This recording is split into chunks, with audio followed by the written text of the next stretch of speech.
Hello hello and welcome welcome to my YouTube channel फार्मावैन।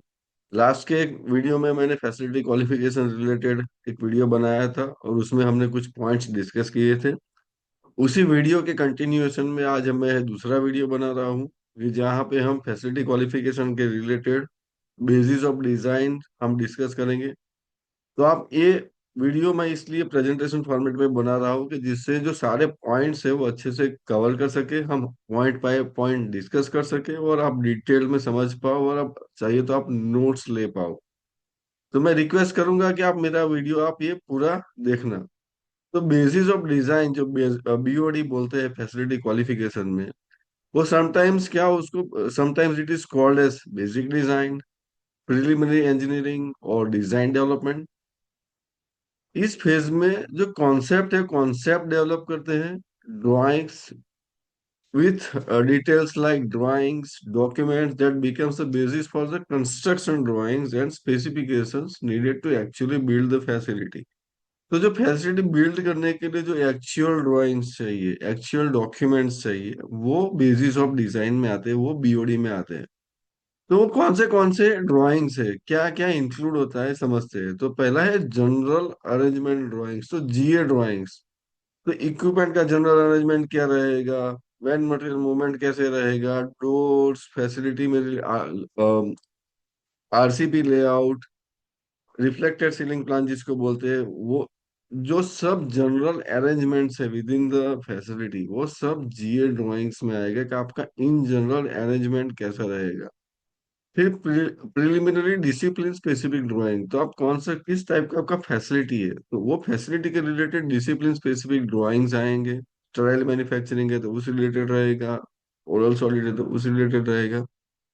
फिर तीसरा है एरिया क्लासिफिकेशन ड्राइंग, तो आपका एरिया क्लासिफिकेशन क्या है, with in the facility how many areas you have, उसका क्लासिफिकेशन क्या रहेगा। For example sterile manufacturing facility की बात करें तो हमारा होता है, अगर एसेप्टिक मैन्युफैक्चरिंग है तो सराउंडिंग एरिया ग्रेड बी रहेगा, जो कोर प्रोसेस एरिया है वो ग्रेड ए रहेगा, सराउंडिंग एरिया है वो ग्रेड बी रहेगा।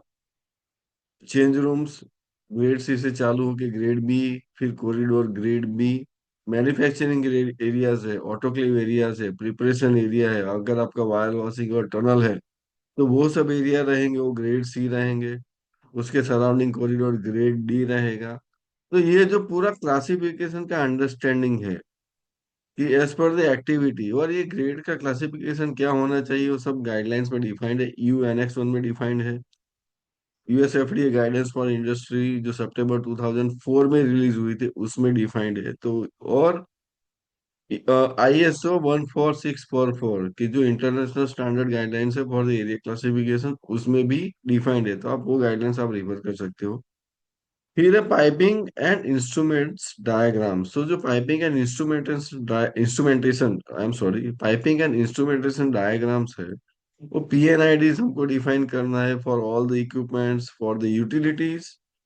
फिर आएगा आपका यूटिलिटी स्कीमेटिक्स कि जिसमें स्टेराइल मैन्युफैक्चरिंग की बात करेंगे तो आपका प्यूरिफाइड वाटर का पूरा यूटिलिटी स्कीमेटिक्स, मतलब जनरेशन से लेकर आपका डिस्ट्रीब्यूशन लाइंस, उसमें कितने कितने यूजर पॉइंट्स है, कितने सैम्पलिंग पॉइंट्स है। पाइप का डायमेंशन क्या रहेगा, कौन से टाइप्स के वाल रहेंगे, सैंपल कहाँ कहाँ से लेना है। फिर उसमें जो इंस्ट्रूमेंट लगे हुए हैं for continuous measurement of for example pH, conductivity, TOC, temperature, flow. तो ये जो सब इंस्ट्रूमेंट है, प्योर स्टीम के केस में प्योर स्टीम के केस में प्रेशर गेजेस, कॉम्प्रेसर केसेस के में उसमें भी सिमिलर प्रेशर गेजेस और sampling points, same goes with the nitrogen. तो ये जो सब यूटिलिटीज के जो स्कीमेटिक डायग्राम्स है उसका वो डायग्राम्स हमारे फ्रीज होने चाहिए। उसमें कितने नंबर ऑफ लूप्स है, उसमें कहाँ पे इंसुलेशन आएगा कहाँ पे नहीं आएगा, all details will be part of utility schematics. फिर बात करेंगे एचवीएसी स्कीमेटिक्स की, तो एचवीएसी स्कीमेटिक्स में क्या आएगा कि आपका एएचयू का एक ड्राइंग रहेगा, आपका जो एयर हैंडलिंग यूनिट है कि फॉर एग्जांपल उसमें सक्शन कहाँ से रहेगा, उसमें जो अपना डैम्पर रहेगा वो डैम्पर कहाँ पे रहेगा, डैम्पर मैनुअल है ऑटो है, फिर उसमें कितने प्री फिल्टर रहेंगे, नंबर सीरीज ऑफ फिल्टर होगा उसमें, कि प्री फिल्टर, फिर मॉडरेट, मीडियम साइज फिल्टर, और fine filter, and then finally HEPA filter. तो जो एचवीएसी स्कीमेटिक्स है उसमें वो आएगा। फिर उसमें टेम्परेचर और ह्यूमिडिटी मेंटेन करने के लिए हॉट वाटर कॉइल और कूलिंग वाटर कॉइल रहेगा। उसमें फिर टेम्परेचर कंट्रोल रहेगा। तो ये जो सब है वो एचवीएसी स्कीमेटिक्स में आएगा।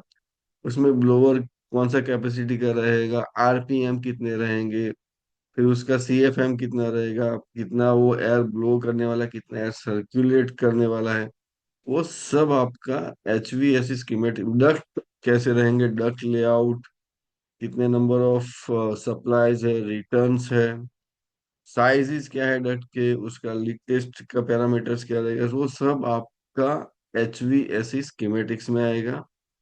फिर आता है अपना इक्विपमेंट लिस्ट। तो इन जनरल एक इक्विपमेंट लिस्ट आएगा कि आपके टोटल नंबर ऑफ इक्विपमेंट कौन से रहने वाले हैं पूरी फैसिलिटी में।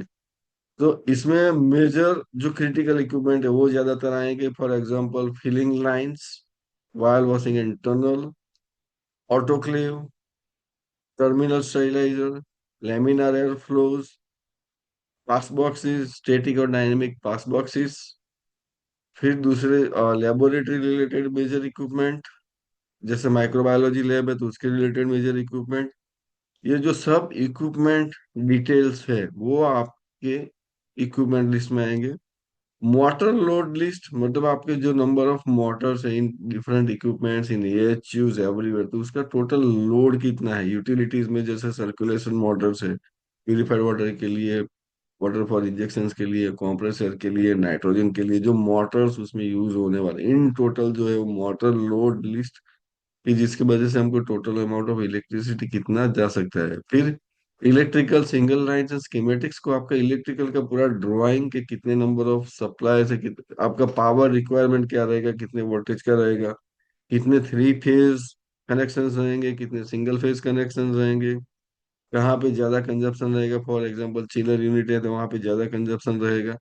तो इलेक्ट्रिकल लाइंस का स्कीमेटिक। फिर लाइन लिस्ट, लाइन लिस्ट मतलब आपका पूरा पाइपिंग का लिस्ट, पाइपिंग के डायमीटर्स, उसका schematic diagrams, number of valves, thickness, वो सब है जो पाइपिंग रिलेटेड, वो पाइपिंग का आपका लाइन लिस्ट में आएगा। फिर tie in list means piping connection list. For example आपका water for injection generation system है, तो सिस्टम के जो पाइप्स है वो डिस्ट्रीब्यूशन में कहाँ पे कनेक्ट होने वाले। सेम वे प्यूरिफाइड वाटर में वो जो आपका कहाँ कहाँ पे आपका पाइप का कनेक्शन आने वाला है, from equipment to the distribution line. वो जो टाइम लिस्ट है वो पाइप, उसको आपका पाइपिंग कनेक्शन लिस्ट आएगा। फिर इंस्ट्रूमेंट इंडेक्स, तो कितने टोटल इंस्ट्रूमेंट है कि जिसको हमको कैलिब्रेशन करना पड़ेगा। तो जो फैसिलिटी जो क्रिटिकल इक्विपमेंट है, for example all critical equipment are operated by the values which are given by the instrument. For example pressure gauge है, टेम्परेचर सेंसर्स है, फ्लो मीटर्स है, टेम्परेचर ट्रांसमीटर्स है, तो वो जो सब कंडक्टिविटी मीटर है, पीएच मीटर है, टीओसी मीटर है, वो जो सब इंस्ट्रूमेंट आते हैं इक्विपमेंट के अंदर, वो सबका इंस्ट्रूमेंट इंडेक्स आता है फॉर टू ट्रैक कि how many total instrument we have and to track the calibration of those instrument. फिर आता है रूम यूआरएस और रूम कार्ड्स। फॉर एग्जांपल जो हमारे सब रूम्स है तो ईच एंड एवरी रूम के अंदर हमको क्या क्या चीजें लगने वाली है। फॉर एग्जांपल अगर आपका ऑटोक्लेव का प्रिपरेशन एरिया है तो उसके अंदर आपको सब चेंज पार्ट्स और जो असेंबलीज रहता है वो रखने के लिए आपको एसएस के कपबोर्ड चाहिए। आपके चेंज रूम्स है तो चेंज रूम्स में गाउनिंग कपबोर्ड चाहिए, क्रॉस ओवर बेंच चाहिए गाउनिंग करने के लिए, एसएस का बेंच चाहिए कि जिसके आप बैठ के कंफर्टेबली आप गाउन कर सको। तो फिर आपको एसओबी स्टैंड चाहिए, आपको स्टोरेज के लिए कपबोर्ड्स चाहिए, आपको काम करने के लिए टेबल चाहिए, आपको सब इंस्ट्रूमेंट रखने के लिए स्टेनलेस स्टील के टेबल चाहिए। For example pH meter, manufacturing area है और आपको pH meter, dissolve oxygen meter, वो सब जो इंस्ट्रूमेंट रखना है, बफर्स रखने हैं, तो उसके लिए जो जो इंस्ट्रूमेंट लगते हैं उसको रखने के लिए एक्सेसरीज जैसे टेबल है, चेयर्स है, वो सब वो आता है, वो रूम यूआरएस में आएगा कि हर रूम में आपको क्या क्या फर्नीचर लगेगा, क्या क्या एसेसरीज लगेंगे। फिर है automation philosophy and control system architectural diagram. तो आपका ऑटोमेशन फिलोसॉफी क्या रहेगा आपका? For example building management system, environmental monitoring management system. फिर आपका जो सॉफ्टवेयर का इंफ्रास्ट्रक्चर रहेगा कि कहाँ आपका जो इंस्ट्रूमेंट है, सब इक्विपमेंट है, उसका डाटा स्टैंड अलोन रहेगा, उसका डाटा सर्वर से कनेक्टेड रहेगा। तो जो वो जो सब फिलोसॉफी है, हम सॉरी, फिलोसॉफी है, वो ऑटोमेशन फिलोसॉफी में आएगा, कंट्रोल सिस्टम आर्किटेक्चरल डायग्राम में आएगा। जो आपका कंट्रोल सिस्टम का आर्किटेक्चरल डायग्राम है, वो कैसे कंट्रोल होंगे सब इक्विपमेंट, उसका जो कंट्रोल सिस्टम आर्किटेक्चरल डायग्राम है वो आएगा। फिर building automation function specification, for example जैसे मैंने बोला कि पूरा बिल्डिंग का जो आपने ऑटोमेशन किया है, बिल्डिंग मैनेजमेंट सिस्टम, तो वो उसमें आएगा।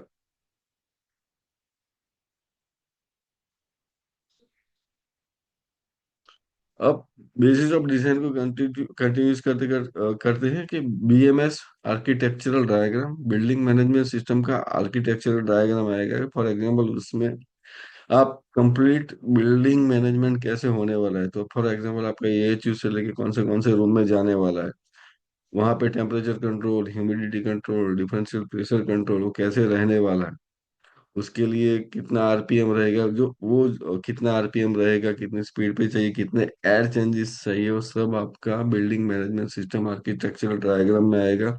जहाँ पे हमने इंटरलॉक्स डाले हैं, प्रेशर बैलेंसिंग की है, तो वो सब आपका बीएमएस आर्किटेक्चर डायग्राम में आएगा। फिर है प्रोसेस हजार्ड एनालिसिस।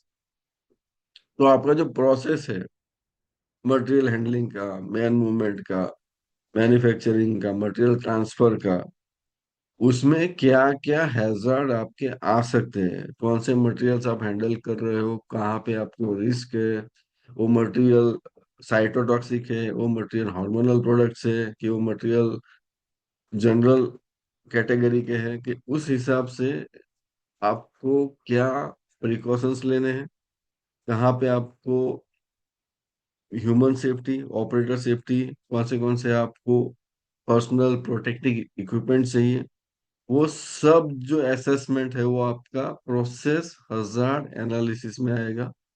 फिर है safety risk analysis, health hazard criteria.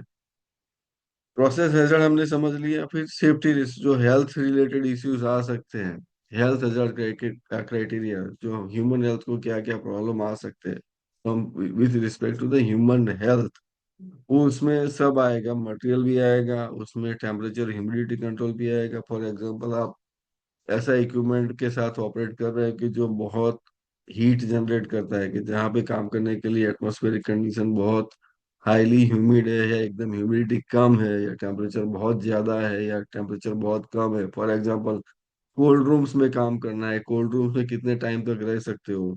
लो ह्यूमिडिटी एरिया है, फॉर एग्जांपल जो सॉफ्ट कैप्सूल्स है, सॉफ्ट जिलेटिन कैप्सूल्स, वहां पे लो ह्यूमिडिटी एरिया होता है कि जहाँ पे कैप्सूल ड्राई होते हैं।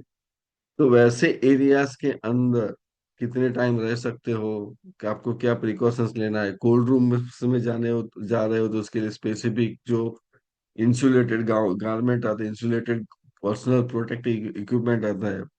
आप फॉर एग्जांपल ऐसा इक्विपमेंट ऑपरेट कर रहे हो जहाँ पे ग्लास ब्रेकेज का या वाटर स्पिलेज का, कैसे आपके आंख में कुछ आ सके, या आप जो हजार्डस केमिकल हैंडल करोगे जिसमें से फ्यूम्स जनरेट होने वाले, फॉर एग्जांपल एसिड से आप ऑपरेट कर रहे हैं, तो उसके रिलेटेड क्या क्या आपको ध्यान रखना है, वो सब आपका सेफ्टी रिस्क एनालिसिस में आएगा।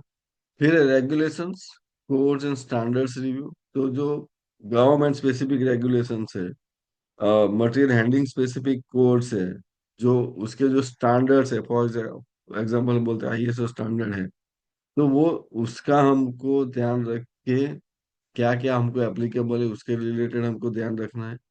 फिर कंस्ट्रक्टेबिलिटी रिव्यू, तो फैसिलिटी कंस्ट्रक्शन के लिए आपको कितना फिजिबल है वो डिजाइन फॉर द कंस्ट्रक्शन, उसका review. Design safety plan, for example हमने जो डिजाइन किया है facility in terms of structural, कि वो जो हम कितने नंबर ऑफ पिलर्स है, कितने मेजरिंग पे क्या क्या आएगा, उसको कितना स्ट्रेंथ चाहिए, कितना लोड आएगा, वो आपका डिजाइन सेफ्टी प्लान में आएगा। फिर है मेंटेनेंस स्ट्रेटेजी, आपका इक्विपमेंट और plant maintenance, equipment plant utilities का मेंटेनेंस कैसे करने वाले रूटीन में, उसके रिलेटेड आएगा maintenance strategy. Procurement strategy means कि आप फैसिलिटी का जब आप डिजाइन और कंस्ट्रक्शन चालू करने वाले हो तो फेज वाइज कि आपको क्या क्या चीजें लगने वाली है, उसमें आप कॉन्ट्रैक्टर्स को इन्वॉल्व कर सकते हो, इसमें आप कंसल्टेंट्स को इन्वॉल्व कर सकते हो, एक्सटर्नल हेल्प ले सकते हो। फॉर एग्जांपल क्या चीजें पहले प्रोक्योर करनी है, फॉर एग्जांपल जो कुछ क्रिटिकल इक्विपमेंट है कि जिसका लीड टाइम 1 साल से लेकर 1.5 साल तक होता है, तो आपको उसके लिए फैसिलिटी कंस्ट्रक्शन चालू होता है उसी टाइम से आपको उसका प्रोक्योरमेंट का प्रोसेस चालू कर देना पड़ेगा।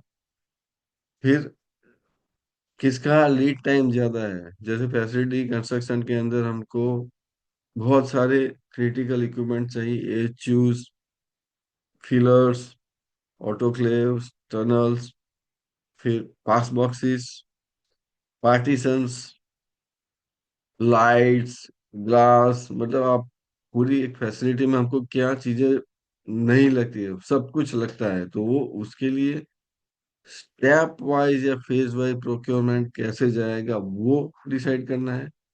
Risk management analysis considering cost and schedule, कि आपका टोटल कॉस्ट कितना रहने वाला है, शेड्यूल, तो उसका एक मॉनिटरिंग चाहिए कि हमारा टोटल बजट कितना है, और हर उस वो बजट कैसे डिस्ट्रीब्यूट हुआ है, कि फैसिलिटी कंस्ट्रक्शन के लिए कितना है, इक्विपमेंट के लिए कितना है, यूटिलिटीज के लिए कितना है।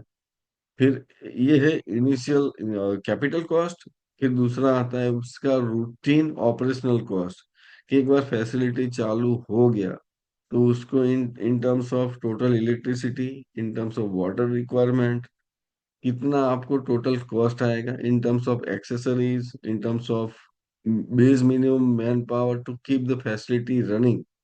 मतलब यहाँ पे प्रोडक्शन के लिए कितने चाहिए उसकी बात नहीं हो रही, लेकिन फैसिलिटी को चालू रखने के लिए, यूटिलिटीज को चालू रखने के लिए कितना आपको मैन पावर जाने वाला है। और फिर schedule, schedule in the sense कि आपका बेसिक कंस्ट्रक्शन कब खत्म होगा, फिर आपका अंदर पार्टीशंस वर्क कब खत्म होगा, फिर आपका इक्विपमेंट इंस्टॉलेशन कब खत्म होगा, फिर आपका फिनिशिंग टचेस कब खत्म होंगे, वो सब आएगा आपका कॉस्ट एंड शेड्यूल में। फिर environmental review, environmental review means कि because of the facility external environment पे क्या इम्पैक्ट है। फॉर एग्जांपल आपका एक ऐसा हैजार्डस आप फ्यूम्स जनरेट करने वाले हो, या आप ऐसा कुछ एनवायरनमेंट पे छोड़ने वाले हो, आपका जो वेस्ट है, जो वाटर वेस्ट है, उसमें हार्मफुल केमिकल्स है, तो उसका एक रिव्यू आएगा और उसके रिलेटेड आपको गवर्नमेंट अथॉरिटीज से अप्रूवल्स आएंगे। आपको ये समझना होगा कि जहाँ पे आपने फैसिलिटीज आप बना रहे हो वहां पे वो उस तरह का फैसिलिटी आप बना सकते हो कि नहीं बना सकते हो। फॉर एग्जाम्पल आप बिकॉज ऑफ योर बॉयलर्स और कुछ आप ऐसा इंसिनरेशन करने वाले हो कि जिससे एनवायरनमेंट में हार्मफुल केमिकल्स जाने वाले हैं, तो आप ऐसा फैसिलिटीज आप रेसिडेंशियल एरिया के करीब आप नहीं रख सकते। ऐसे ही फॉर एग्जांपल आप हार्मफुल केमिकल्स पानी में छोड़ने वाले हो, तो फिर ये हार्मफुल केमिकल्स आप फिर आसपास नदी या झरना होता है उसमें आप नहीं डाल सकते, उसको आपको प्रोसेस करना है। तो ये आपका आएगा एनवायरमेंटल रिव्यू में। फिर document control and filing index, तो आपका कौन सा इन टोटल डॉक्यूमेंट रहेगा, starting from the URS, facility qualification, design review, जो हमने आगे पहले बात किया कि कितना कितना डॉक्यूमेंट्स हमको लगने वाला है, और उसका फाइलिंग इंडेक्स मतलब किस सीक्वेंस में फाइल होगा। मतलब सबसे पहले हम क्या फाइल करेंगे,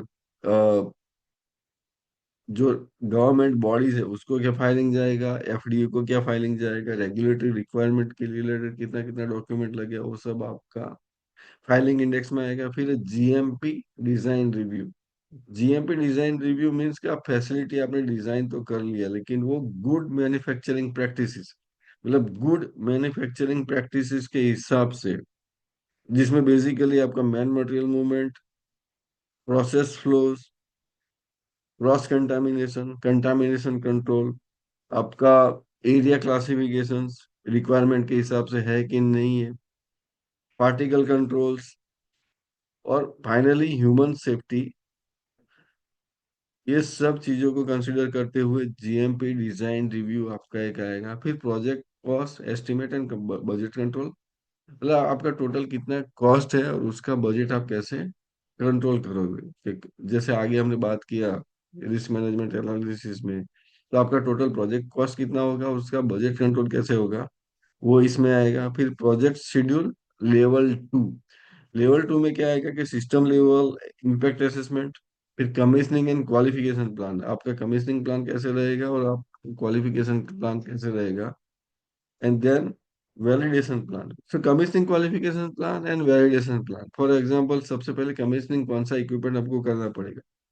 for example injectable manufacturing facility की बात करेंगे तो सबसे पहले तो उसमें आपका मोस्ट क्रिटिकल चीजें क्या है, मोस्ट क्रिटिकल चीजें यूटिलिटीज है। For example HVAC, water system, purified water, water for injection, pure steam, hot water system, chill water system, ये सब बेसिक है कि जिसके बगैर आपका फैसिलिटी अगर रेडी भी हो गया, आपका पूरा कंस्ट्रक्शन खत्म हो गया, इक्विपमेंट जगह पे लग गया, लेकिन अगर ये यूटिलिटीज अगर नहीं है तो आप उसको, आप फैसिलिटी को आप चालू ही नहीं कर पाओगे। तो ये क्रिटिकल यूटिलिटीज है, तो उसका कमीशनिंग सबसे पहले होना चाहिए, उसका क्वालिफिकेशन सबसे पहले इनिशिएट होना चाहिए, क्योंकि इसमें बहुत टाइम जाता है। For example purified water system है, वाटर फॉर इंजेक्शन सिस्टम है, उसमें फेज 1 फेज 2 गिनते हैं, तो उसमें टोटल एक 1 मंथ चला जाता है। और उसके बाद आप, मतलब फेज 1 के बाद आप उसको यूज कर सकते हो for the qualification of other equipment like autoclaves, vial washers, उसको आप वापस से उसमें यूज कर सकते हो। लेकिन उसको सबसे पहले तो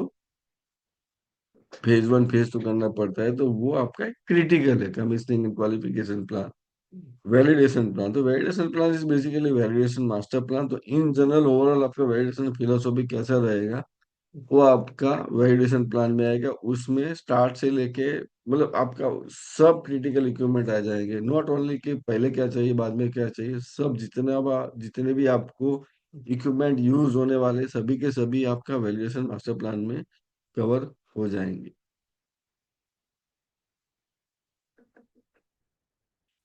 प्रोजेक्ट एग्जीक्यूशन डिटेल डिजाइन के लिए रिलेटेड हम नेक्स्ट वीडियो में बात करेंगे। अभी के लिए इतना ही। आप मेरा चैनल अगर आपको अच्छा लगता है फार्मा में, तो आप सब्सक्राइब करो, अपने फ्रेंड्स को शेयर करो और मेरे चैनल के साथ बने रहो।